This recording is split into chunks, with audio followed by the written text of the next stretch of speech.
The noble young lady modestly lowered her eyes. Her insides tightened with fear.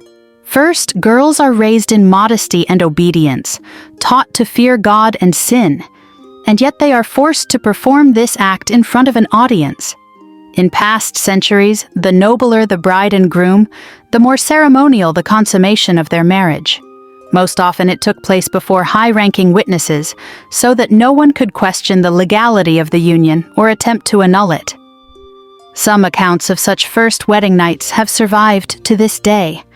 Maria de' Medici, born in 1575 into one of the wealthiest families of Italy, but without a drop of royal blood, married King Henry IV of France and Navarre in a mutually beneficial union. On their wedding night, the 25-year-old bride dabbed a little perfume on her collarbone and behind her ear. She wore a simple white cotton nightgown and waited for her new husband. Consummation was a vital part of the marriage contract. Maria was not a shy girl, but even she felt a twinge of nervousness. However, Henry of Navarre was known for his lack of manners and hygiene. He entered the queen's bedchamber straight from the battlefield, reeking of sweat and his beloved garlic. Maria was shocked but stoically endured the ordeal, although the king still made disparaging remarks about her appearance. Maria de' Medici was known for her frankness and simplicity. When her son, the young King Louis XIII, married Anne of Austria, the teenagers were so tired after the long wedding ceremony that they simply wanted to sleep. But Queen Mother Maria de' Medici, noticing her son's absence from his bride's bedchamber, forcibly brought Louis into Anne's room. The 14-year-old couple was required to solidify the alliance between France and Spain. After this coercion, Louis said he felt ashamed and afraid. The couple avoided intimacy for another 4 years, haunted by the awkwardness of that night. Marie Antoinette, too, had to wait 7 years to finally become queen in the fullest sense. Her husband, Louis XVI, was a shy king who required minor surgery. And if not for a serious conversation between the French king and Marie Antoinette's brother, Emperor Joseph II, who knows how long the queen would have been sleeping alone.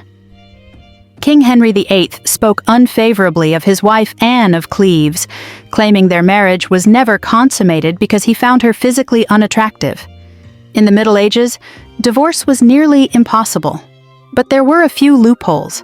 A wife's infertility, for over 5 years, or a husband's impotence, from day 1 and lasting 3 years, were acceptable grounds for ecclesiastical annulment. A married woman could file for annulment after 3 years, provided she proved her virginity. That's why consummation was so crucial, to prevent women from using this legal escape. For instance, Lucrezia Borgia, the illegitimate daughter of Pope Alexander VI, claimed in ecclesiastical court that her husband was unable to fulfill his marital duties, which led to an annulment. Among aristocrats and royalty, consummation was far less private than among commoners. In Scotland and England, court attendants escorted the bride to the bedchamber and waited until she removed the final layer of clothing to confirm her body was flawless. A controversial case occurred when Catherine of Aragon married Prince Arthur, son of King Henry VII. A maid reportedly heard the newlyweds, but did not witness the consummation. The next morning, Arthur bragged, "I have been in Spain." Arthur died soon after, and his younger brother became King Henry VIII. He married Catherine of Aragon despite the church's prohibition against marrying a brother's widow, as Catherine claimed the marriage had never been consummated, and there had been no witnesses. Hedwig Eleonora of Schleswig-Holstein-Gottorp, a German princess who became Queen of Sweden in 1654, had her marriage consummated with great ceremony. Family members and courtiers were present, and a priest blessed the marital bed. In medieval France, consummation often took place in the presence of attendants, sometimes as many as 20. It wasn't uncommon for priests to be present to sanctify the act. At the very least, maids or servants remained in the room. Consummation was the final, essential part of the marriage process.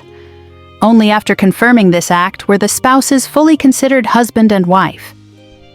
Thus, behind the dazzling ceremonies and noble titles lay a truth far less romantic. Royal marriages were contracts, sealed not with love, but with duty, witnessed by courtiers, and finalized under the cold eyes of tradition.